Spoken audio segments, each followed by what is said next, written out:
This is the IBJ Podcast for the week of August 2nd, 2021, brought to you by Resultant, formerly KSM Consulting. I'm Lesley Weidenbener, in this week for Mason King. It was several years ago when Indy Chamber's Michael Huber and other leaders first came to IBJ to share some startling statistics about what was essentially a bifurcation of Indianapolis. The wealthier parts of the community were continuing to improve their economic situation, but they were not carrying poverty-stricken areas of the city along with them. In fact, the gap between the haves and have-nots was increasing, and Indy Chamber leaders had concluded that could not continue if Indianapolis was to prosper. As a result, the Chamber launched a number of initiatives aimed at inclusive growth, including a rewriting of the rules that govern which companies receive incentives for investing in or adding jobs in Indianapolis. It was able to make that change in cooperation with Mayor Joe Hogsett's administration because Indy Chamber actually serves as the city's economic development arm. In 2020, the city, through the Incentive Initiative, provided more than $14 million in incentives to companies that pledge to pay wages of roughly $18 an hour or more and offer health care, child care, or transportation benefits. The Chamber said that created 4,125 new jobs and retained 4,827 jobs. The program was one of two that earned Indy Chamber the 2021 Chamber of the Year Award, presented by the Association of Chamber of Commerce Executives. Indy Chamber was chosen from among 1,600 chambers and related economic groups that are part of the organization. I invited Michael Huber and Vincent Ash, the Chamber's Director of Economic Development, to talk about the Incentive Initiative, as well as the work Indy Chamber has done to provide grants, loans, and information to not only its members, but all Indianapolis businesses throughout the pandemic. That Rapid Response Hub was the second program cited by the Chamber Association in choosing Indianapolis as the Chamber of the Year. Here's our conversation. Michael and Vincent, thank you so much for joining us today. Thank you, Lesley. Appreciate being here. So congratulations on the honor that you all received, and we'll get into the details about the programs that led to the honor. But I think what I found the most interesting is that you guys won this award for projects that are really not what you would consider a typical Chamber of Commerce type of project. So all these things we're going to talk about, how do they reflect the direction Indy Chamber is heading in? Yeah, Lesley, I think there are some good things that Chambers of Commerce have stood for generations, and Indy Chamber is no different. 130 some years old, founded by people like Colonel Eli Lilly.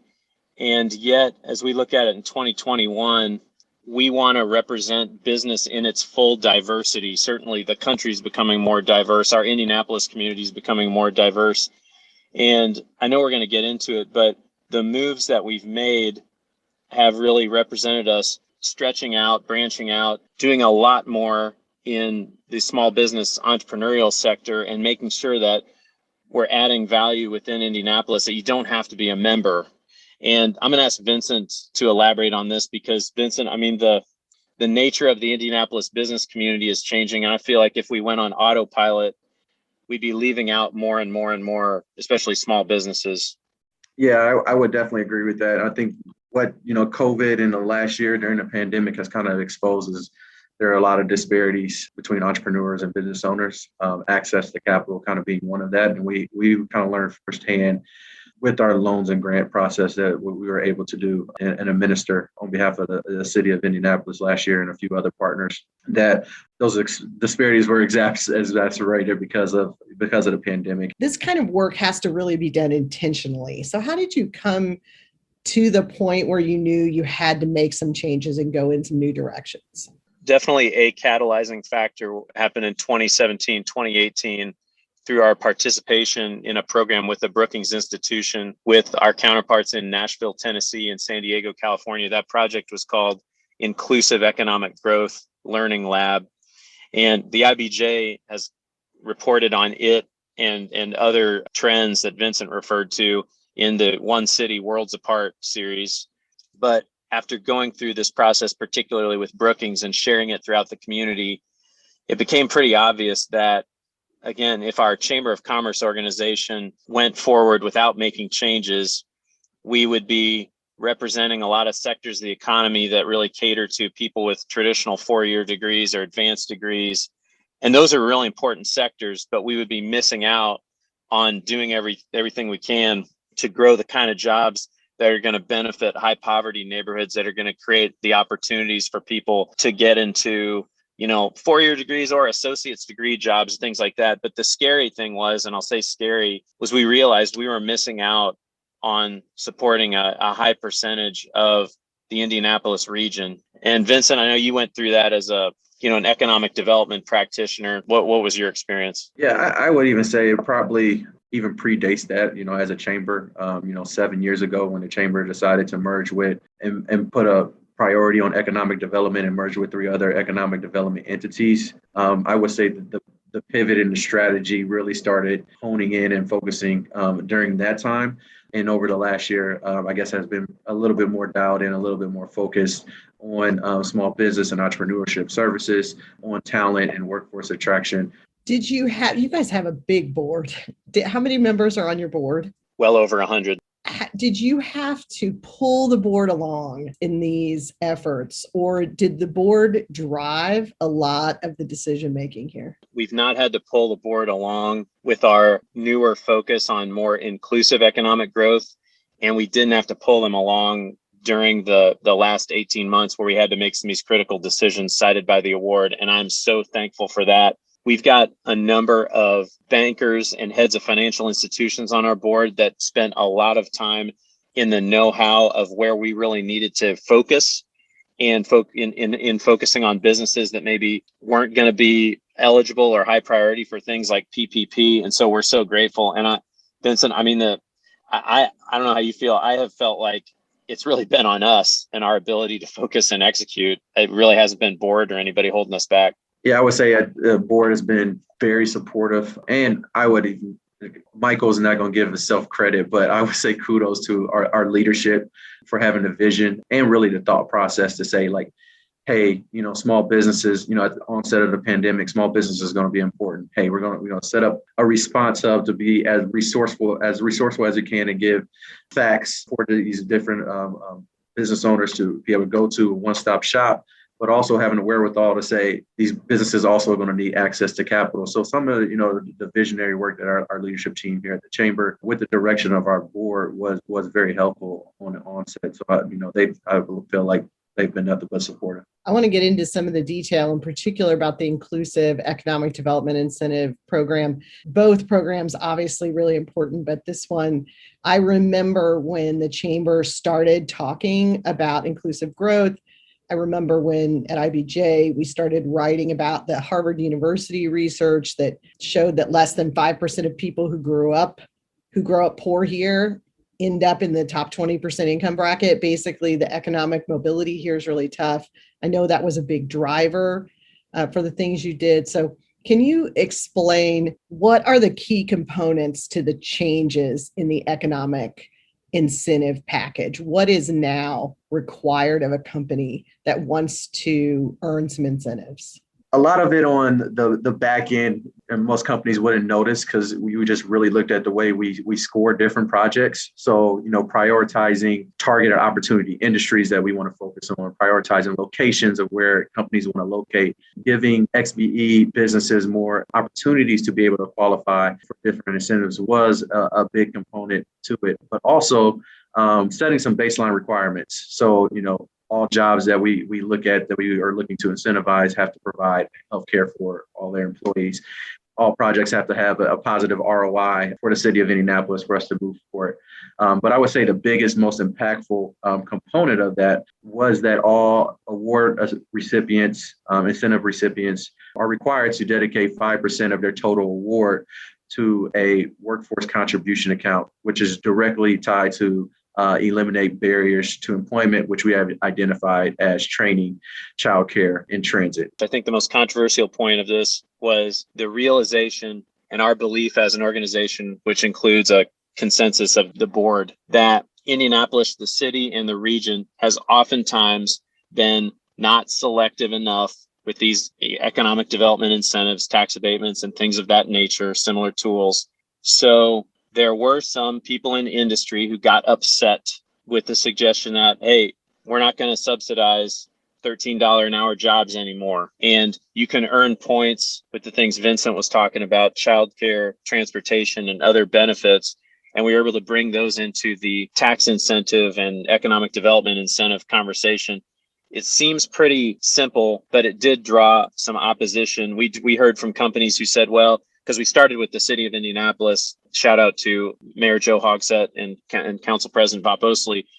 The intent is definitely to influence the suburbs. And as we sit here, there are a few suburban communities who are making tweaks and considering similar changes now. But the point is the realization that, I don't know, maybe we haven't been as selective enough. And how can we still use incentives where necessary, but to kind of drive the types of behaviors that are going to create opportunities for people who need them? It was easy in concept, but stirred up some controversy in the implementation. As I recall, the thing that got the most attention was the focus on the $18 an hour. But it sounds like the real impact, and of course that's important, but it sounds like the real impact is in some of these other things that companies are required to do. Why is that the case? Yeah, I think initially $18 an hour did get the most press, and I think some entities, or even people, felt like we were trying to push a minimum wage, and that just wasn't the case. We still incentivize companies that may have jobs below that threshold, but for the sake of the way we look at and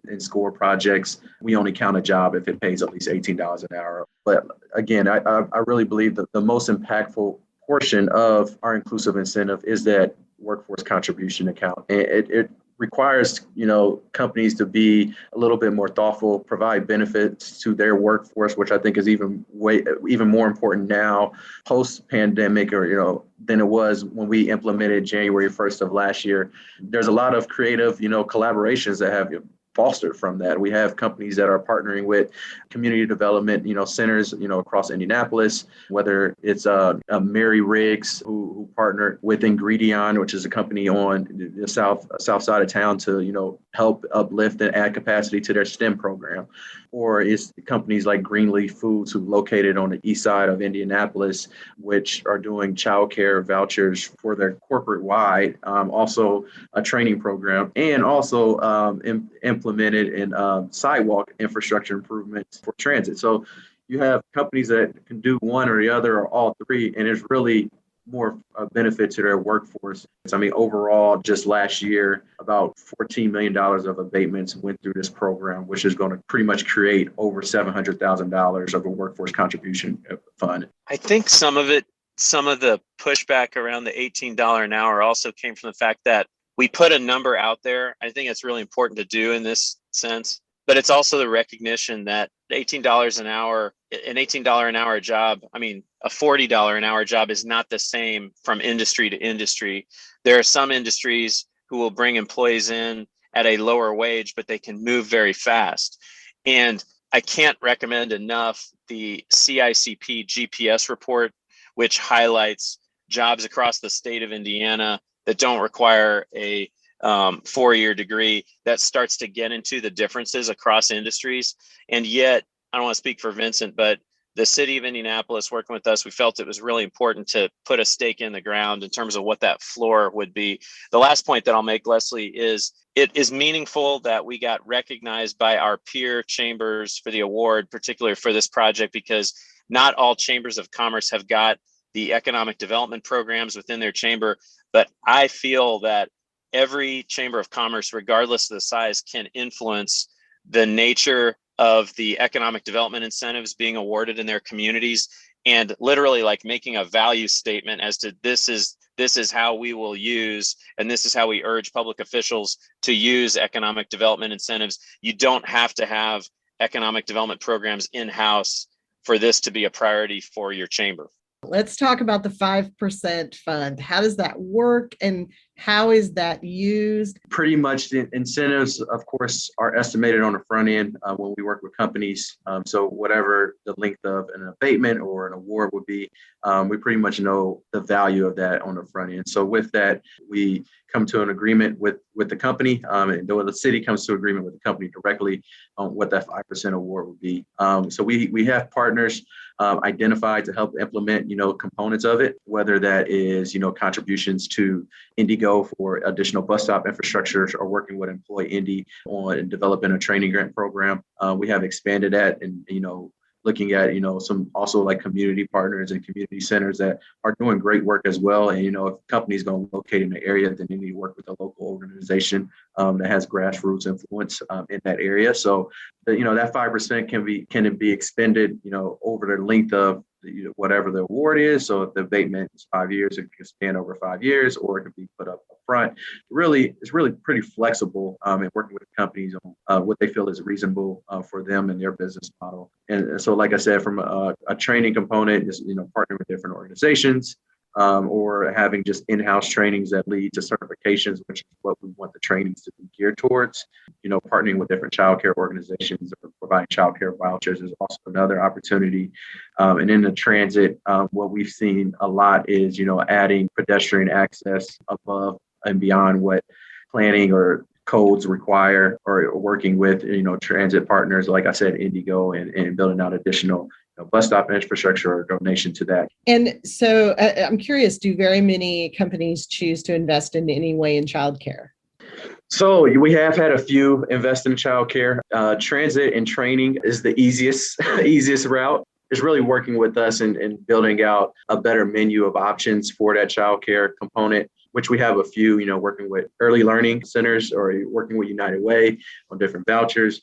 We also need to look at, adding capacity to like in-home daycares, which we really haven't tapped into. There's definitely work to do on the childcare aspect, but we have had some. Like I said, Greenleaf Foods, wanted to do a childcare stipend voucher program for their entire, company. And for us, if you're going to make a corporate company-wide decision to add another benefit to us, that's a win. Do you feel like you lost any companies because they said, you know what, we don't want to do this and we'll go to a community that doesn't require it? I mean, I'm sure we have. I would say 99% of the time, once they understand why we are doing the why, they jump on board and say, no, this is a community that we want to be a part of. Is there anything that you've learned along the way that you think you might be tweaking this program to accommodate what you've learned?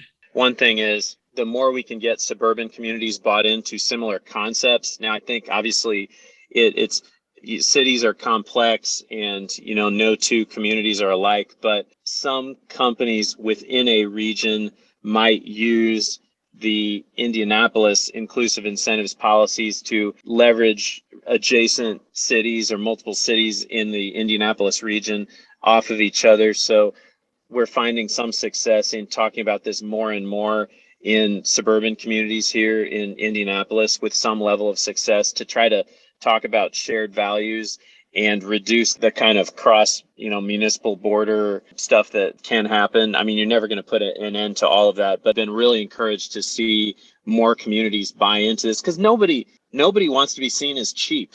Some of our political elected leaders, only a few that are in the Republican Party, who Vincent said earlier, we were accused of putting in place some kind of a minimum wage requirement, this is not. I have engaged a few people in the argument who have said, well, we don't think you should use incentives in this way. You're disadvantaging the lower wage jobs, things like that. I've said, well, do you agree with the premise that government needs to be very selective about these incentives? We shouldn't just hand them out indiscriminately. And the person in every case has said, well, yes, I agree with that. So it presents an opportunity, I think, across city of Indianapolis and the suburbs to talk about why these tax incentives intended in the first place. So let's take a quick break. And when we get back, we will talk about the Indy Chamber's response to the pandemic.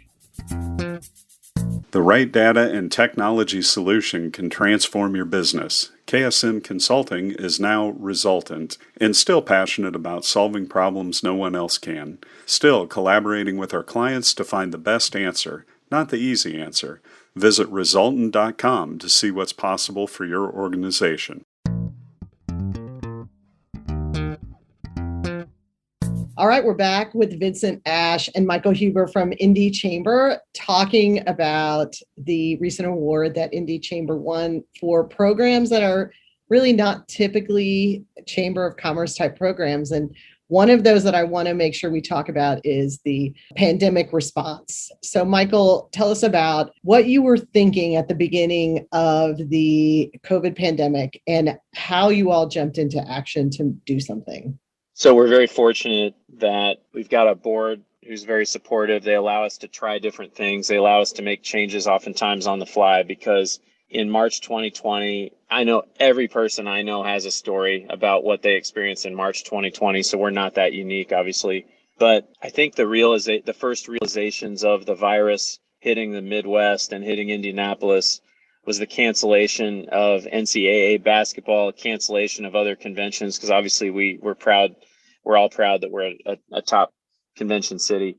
And then hospitality businesses, restaurants, retail businesses, many of whom were in a panic, not knowing what was going to happen. So we placed a bet, Lesley, and sometimes you swing and miss, and sometimes it really pays off. We placed a bet. We called all of our employees into the big conference room. It was a Friday afternoon. And we said, okay, we don't know what's going to happen now that the virus is here and it looks like these closures are coming. But what we do know is on Monday, we're all going to be working remotely. And on Monday, almost all of us are going to be doing a different job. And that's going to be on small business services, because it looks like the biggest vulnerability that's coming is going to be with our small business ecosystem. And we're just going to set up a hotline to help small businesses. We're going to see if we can lend them some money. Within that weekend, we put up something called the Rapid Response Hub, which was a one-stop shop, because as you know, the information, just the public health information, was changing. Sometimes it felt like hour to hour. We'd take questions from businesses. We had businesses calling in every day. And then over the next several weeks, we kind of went on a journey to raise money, make loans, make grants. And we raised this money from different sources. And Vincent and his team really engineered all this. I still have no idea how they did it. And fast forward to the end of 2020, we had loaned or granted $21.5 million in small grants and loans. And we're incredibly proud of that work.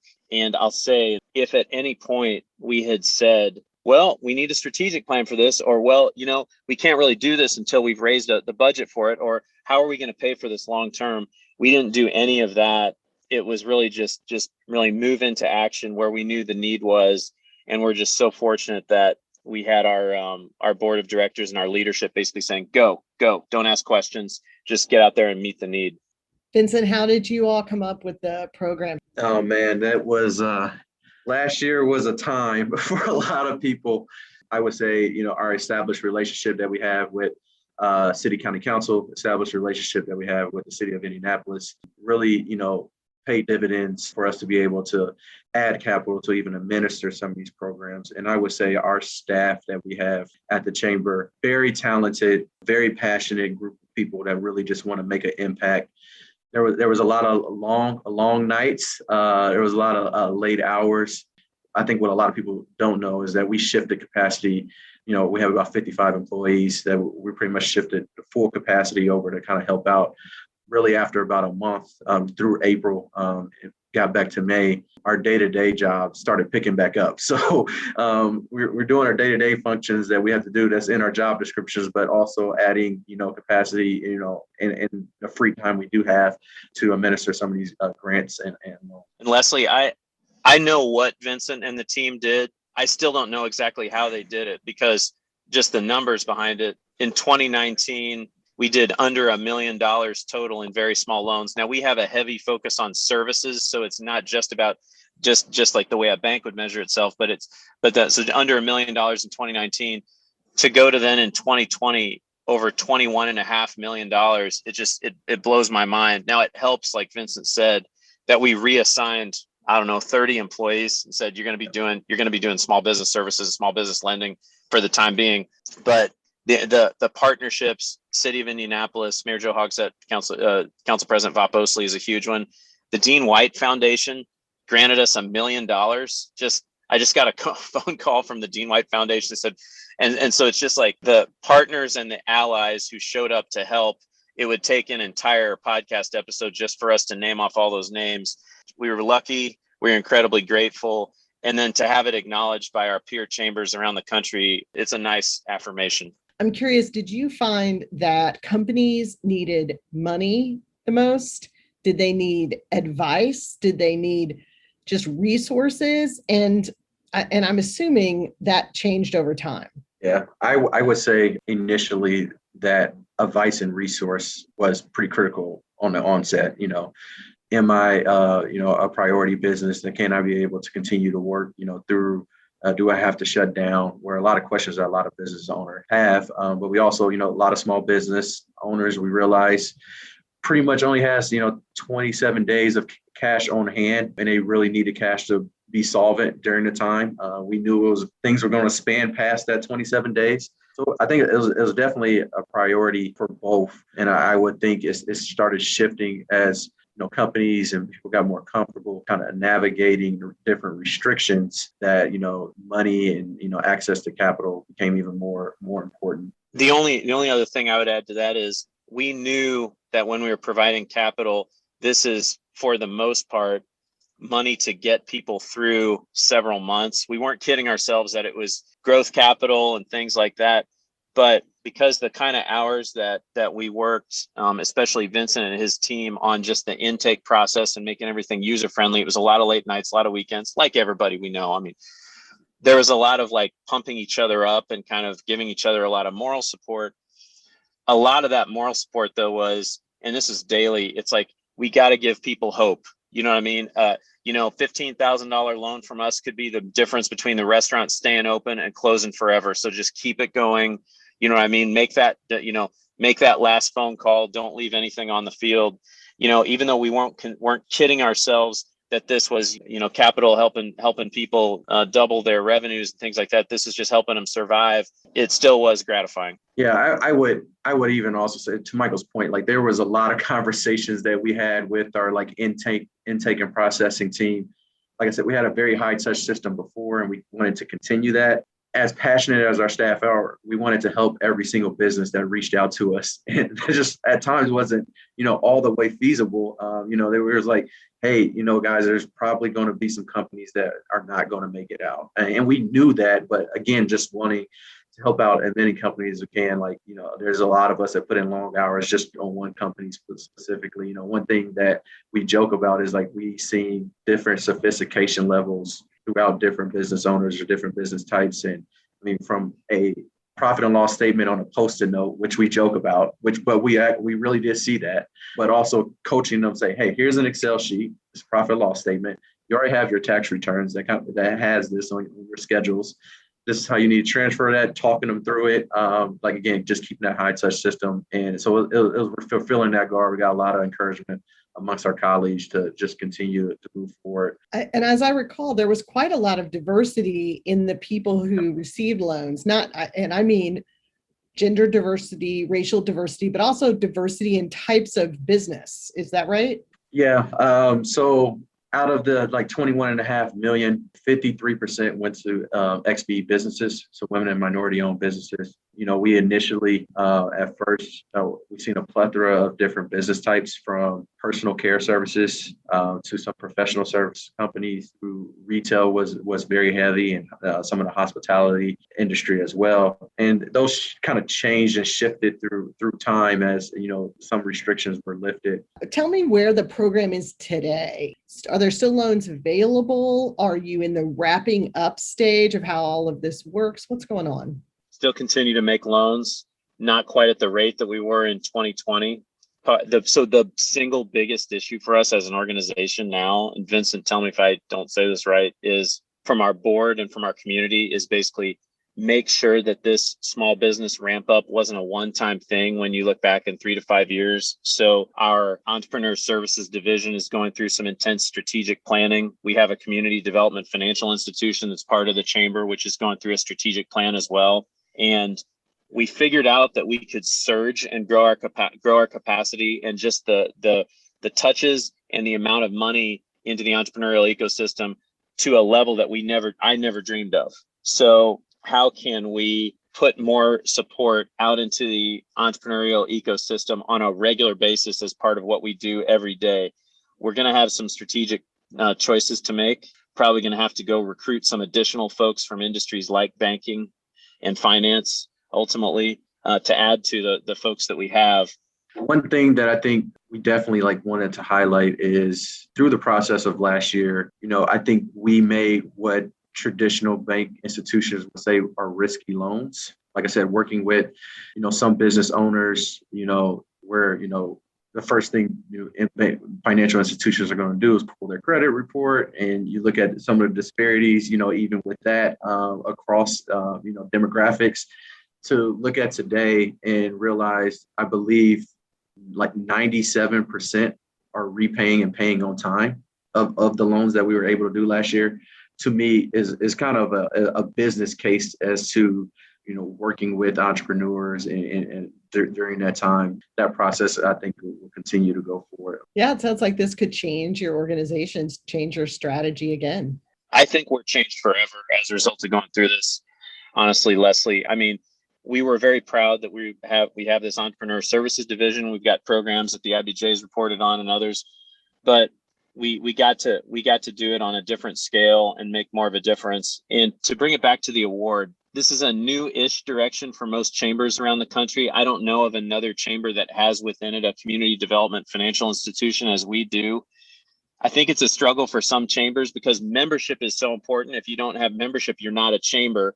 Committing to the entrepreneurial ecosystem, especially helping to provide more tools for diverse-owned businesses, it forces you to put a lot of support out there where you don't care if these businesses are members or not. And that's the big gut check for us. And I really think there's no going back now. I think we've made this commitment, and it's going to be a part of who we are going forward. The great thing is we're not getting a ton of political pushback. We're not getting a ton of pushback within our own board. They seem to be very bought in. I think it's going to be up to us and really executing. Well, thank you guys both so much for chatting about all of this, and congratulations again. Thank you, Lesley. Thank you, Lesley. Appreciate it.